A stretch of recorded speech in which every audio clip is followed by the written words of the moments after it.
तो guys welcome back to the channel. आज हम बात करेंगे 2004 में रिलीज हुई movie the girl next door के बारे में। मूवी की स्टार्टिंग में हमें मैथ्यू दिखाया जाता है जो कि हाई स्कूलर होता है और उसे जॉर्ज टाउन यूनिवर्सिटी में एडमिशन चाहिए होता है, लेकिन वो अफोर्ड नहीं कर सकता है, जिसकी वजह से वो स्कूल में कंपटीशन रखता है जिसमें उसे $25,000 कलेक्ट करने थे ताकि वो अपने साथ एक कंबोडियन स्टूडेंट को लेके जा सके जिसका नाम सैमनंग था। लेकिन वो पैसे कलेक्ट करने में भी सक्सेसफुल नहीं रहता है। उसे अपना हाई स्कूल का एक्सपीरियंस बिल्कुल भी नहीं पसंद था क्योंकि उसके क्लासमेट सब एंजॉय किया करते थे और वो अपनी डेली की रूटीन ही फॉलो करता था। वो अपनी लाइफ से बहुत अपसेट था। एक दिन जब वो घर पे था तो देखता है कि उसके घर के बाजू में एक बहुत ही सुंदर नेबर आई है जिसका नाम डैनियल है। वो डैनियल को देखते ही उससे इम्प्रेस हो जाता है। जब मैथ्यू अपने रूम में होता है तो वो विंडो में से देखता है कि डैनियल चेंज कर रही है, तो वो डैनियल को देखने लगता है। लेकिन तभी डैनियल की भी नजर मैथ्यू पर पड़ती है तो वो विंडो बंद कर देती है,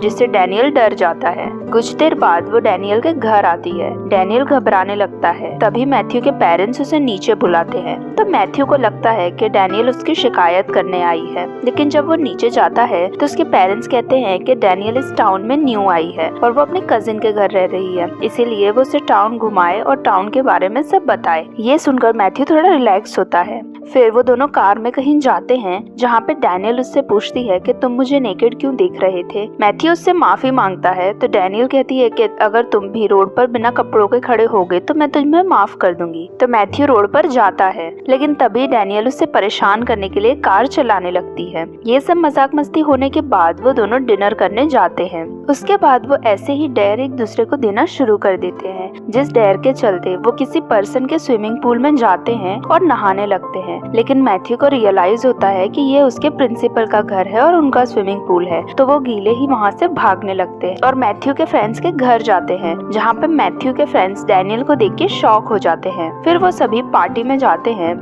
जहाँ पर सभी लोग मैथ्यू को डैनियल के साथ देखकर बहुत शॉक हो जाते हैं और सभी लड़के डैनियल पर अपना ट्राई मारने लगते हैं। लेकिन मैथ्यू डैनियल को अपने हाथ से जाने नहीं देना चाहता था, इसीलिए वो पार्टी में सबके सामने डैनियल को किस करता है और जिसकी वजह से वो बहुत खुश होता है। नेक्स्ट डे जब वो खुशी खुशी स्कूल आता है तभी उसका फ्रेंड एली उसके पास आता है और उसे बताता है कि जिस डैनियल को वो बहुत ही सीधी सादी लड़की समझ रहा है वो इतनी सीधी नहीं है, वो अडल्ट फिल्म में काम करती है। जो सुनकर मैथ्यू बहुत ही शॉक हो जाता है और गुस्से में वहाँ से जाने लगता है। लेकिन तभी एली उसे समझाता है कि तुम्हें अपसेट होने की जरूरत नहीं है, तुम इस सिचुएशन का फायदा उठा सकते हो, तुम जो भी चाहो वो डैनियल के साथ कर सकते हो, वो तुम्हें ना भी नहीं करेगी। ये सुनने के बाद वो घर जाता है जहाँ वो देखता है कि डैनियल ऑलरेडी उसके घर है और उसके बचपन की फोटोज देख रही है। फिर वो डैनियल को कहता है कि चलो हम बाहर घूमने चलते हैं। फिर वो डैनियल को लेकर एक मोटेल में आता है जहाँ वो डैनियल के साथ इंटीमेट होना चाहता था।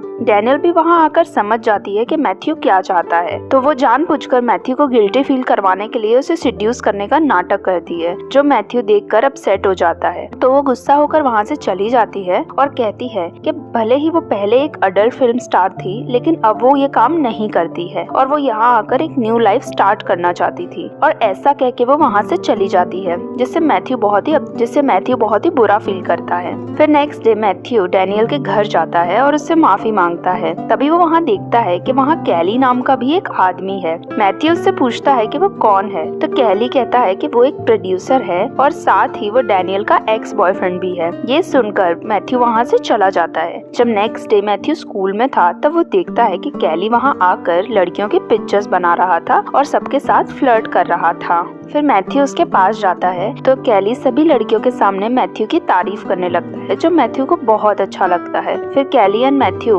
बैंक जाते हैं जहाँ पे मैथ्यू कहता है कि वो एक स्टूडेंट एडवाइजर है और वहाँ पे कैली एक वुमेन के साथ फ्लर्ट करने लगता है। दूसरी तरफ डैनियल को फील होता है कि वो अपना पास्ट कभी भी एस्केप नहीं कर सकती है, इसीलिए वो वापस से लॉस वेगस जा रही थी, वापस से अडल्ट फिल्म में काम करने के लिए। मैथ्यू ये सब देखकर अपसेट हो जाता है और वो भी अपने दोस्तों के साथ डैनियल के पीछे पीछे लॉस वेगस जाता है, जहाँ वो देखता है कि डैनियल एक क्लब में है, हाफ नेकेड डांस कर रही है। वो डैनियल के पास जाता है और उसे समझाता है कि वो वो इस लाइफ के लिए नहीं बनी है, वो इस लाइफ को छोड़ दे और मैथ्यू के साथ आ जाए। तभी कैली वहाँ आता है और मैथ्यू को अपने पास लेकर जाता है और उसे थ्रेटन करता है और कहता है कि तुम यहाँ से चले जाओ, क्योंकि अगर तुम्हारी वजह से डैनियल यहाँ से चली गई तो उसका काम कैसे चलेगा। फिर भी वो कैली से डरे बिना डैनियल के पास जाता है और डैनियल को समझाने की कोशिश करता है। डैनियल उसकी बात नहीं सुनती है तो वो वापस घर आ जाता है। नेक्स्ट मॉर्निंग वो देखता है कि डैनियल उसे स्कूल के लिए लेने आई है। वो दोनों जाते हैं। फिर स्कूल के बाहर मैथ्यू डैनियल से प्रॉम में आने के लिए पूछता है, जिसके लिए वो भी हाँ कर देती है।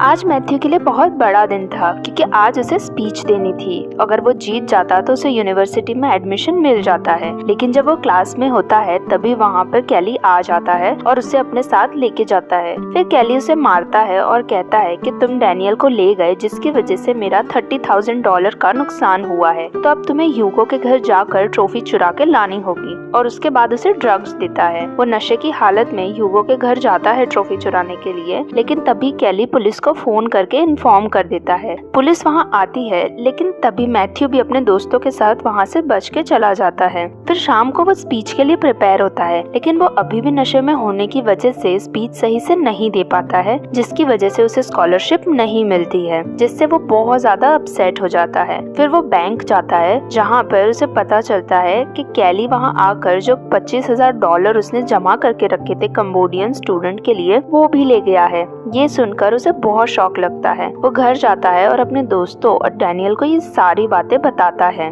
फिर वो सब मिलके कैली को मजा चखाने का प्लान बनाते हैं। Next day Daniel and Matthew Hugo के घर जाते हैं। ह्यूगो भी अडल्ट फिल्म प्रोड्यूसर था। वहाँ पर जाकर मैथ्यू उसका अवार्ड उसे वापस देता है और उसे सारी बातें बताता है और उससे कहता है कि अगर वो उसे $25,000 देगा तो वो उसे अभी तक की सबसे अच्छी अडल्ट मूवी बनाकर देगा। ह्यूगो भी इस बात के लिए अग्री हो जाता है और उसे पैसे दे देता है। नेक्स्ट डे वो लोग प्रॉम के लिए निकलते हैं, जहाँ पर डैनियल ने अपनी 2 फ्रेंड्स को भी बुलाया था, जो भी अडल्ट मूवी स्टार ही थी। और जब वो प्रॉम में जाते हैं तो सारे ही स्टूडेंट सिर्फ उन्हीं लोगों को देख रहे होते हैं। फिर मैथ्यू के फ्रेंड्स उसके पास आते हैं तो मैथ्यू उन्हें बताता है कि ये दोनों लड़की अडल्ट मूवी स्टार्स हैं, जो सुन के वो बहुत ही ज्यादा एक्साइटेड हो जाते हैं। फिर मैथ्यू कहता है कि अगर तुम चाहो तो इनके साथ इंटीमेट भी हो सकते हो। वो लोग ये सुनकर बहुत ज्यादा एक्साइटेड हो जाते हैं एंड अग्री हो जाते हैं। फिर मैथ्यू एंड डैनियल डांस करते हैं और मैथ्यू के फ्रेंड्स शूट के लिए जाते हैं। मैथ्यू को ऐसा लगता है कि उसका शूट के बारे में प्रिंसिपल को पता चल गया है, लेकिन ये सब मैथ्यू का शक होता है। ऐसा कुछ नहीं हुआ होता है। शूट बहुत ही अच्छे से हो गया होता है और मैथ्यू घर आ जाता है, जहाँ पर उसके फ्रेंड एली का कॉल आता है, जो कहता है कि कल रात को जो शूट हुआ है उसकी वीडियो किसी ने चुरा ली है। और वो कोई और इंसान नहीं होता है, वो कैली होता है जिसने उनकी टेप चुराई होती है। कैली फिर मैथ्यू के घर आता है और मैथ्यू के पेरेंट्स से बात करता है और मैथ्यू को धमकी देता है कि अगर वो टेप के आधे पैसे उसे नहीं देगा तो वो टेप उसके घर वालों को दिखा देगा। लेकिन मैथ्यू उसे मना नहीं करता है और उससे कहता है कि टेप दिखा दो। जब कैली वो वीडियो प्ले करता है तो उसमें कुछ भी एडल्ट वाली चीजें नहीं होती हैं, बल्कि वो तो एक सेक्स एजुकेशन वीडियो होता है, जो देखकर मैथ्यू के पेरेंट्स उसे बहुत ही ज्यादा अप्रिशिएट करते हैं। उसके बाद रियल टेप रिलीज होती है, जो बहुत ही सक्सेसफुल हो जाती है और देखते ही देखते वो वर्ल्ड की नंबर 1 मूवी बन जाती है, जिससे मैथ्यू बहुत ज्यादा पैसे कमाता है। फिर वो उस पैसों से कॉलेज की फीस भी भरता है। फिर कंबोडियन स्टूडेंट को यूएसए बुलाकर उसकी फीस भी अफोर्ड करता है। फिर उसके बाद मैथ्यू खुद के लिए एक कार खरीदता है एंड कॉलेज जाता है, जहाँ पर डैनियल उसका वेट करती है, जिससे हमें पता चलता है कि डैनियल एंड मैथ्यू अब सीरियस रिलेशनशिप में आ चुके हैं और यही मूवी एंड हो जाती है। तो अगर आपको मूवी की एक्सप्लेनेशन पसंद आई है तो वीडियो को लाइक एंड चैनल को सब्सक्राइब जरूर करें। Thank you.